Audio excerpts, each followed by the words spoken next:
So it happens in 335 around. So Saint Helene, mother of Constantine, goes to Holy Land to find out the whatever the relics or remaining things of memories of Jesus, because she is the queen mother and the whole thing is under the Roman control, and one emperor, her son Constantine, gives her permission. Okay, you go. Then she goes and try to find out. So one of the search she had is like to find the cross where Jesus died. So few things, for example, like holy city, Jerusalem, surely, but eternal city is Rome. Why it is called eternal city and Rome is also called holy city? Because most of the relics from Jerusalem were transferred during the time of Helen or Constantine to Rome. For example, we have one church dedicated to holy steps. Like she went to the governor palace where Pilate was there, and she knows, in the we read like Jesus walked on the steps and upper chamber. So she knows at one point of time Jesus walked. Okay, let us bring all those steps, and she brings and she puts like that. Like that, so many relics. So one of the relic is finding of the true cross. But now the story goes beyond that.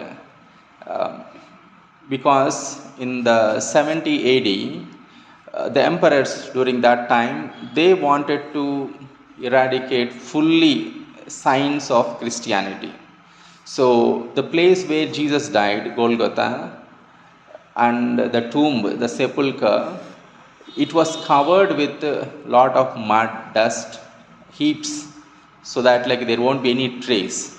So people tried to erase the signs of Christianity, and she goes after 250 years after that story. But her faith is so strong that she believes that God will provide her.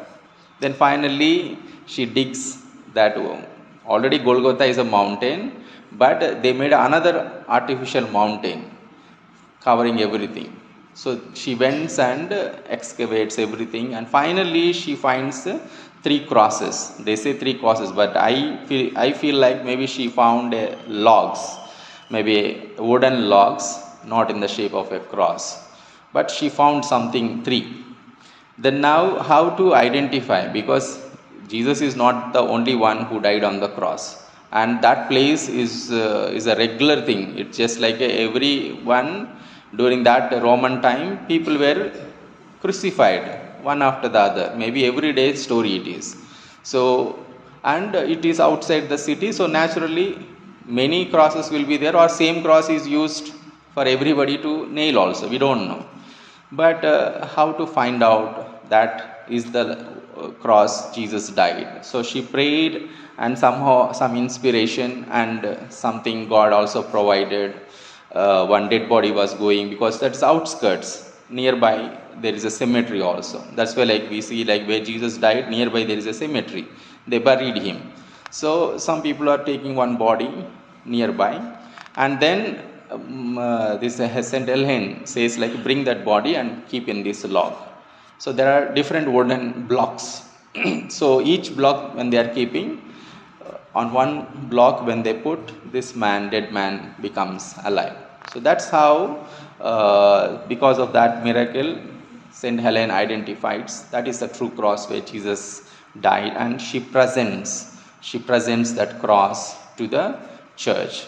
And that in the olden days itself, like that cross was distributed to the patriarchs. So small pieces were distributed to many different churches during that time, and the big piece is embalmed in the one of the pillars of St. Peter's Basilica.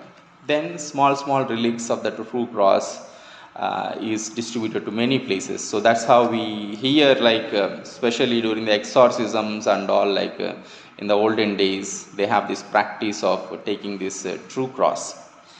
Then what this is about the story of the exaltation of the Holy Cross, how this tradition came in the church.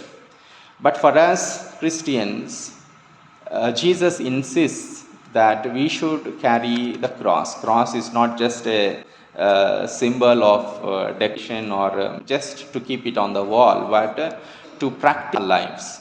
Sometimes it is very difficult to understand and to accept, surely, but through that God has willed for our good and for our salvation. Let us ask God's grace that we carry our crosses daily, and with His grace that we continue journey in this earth.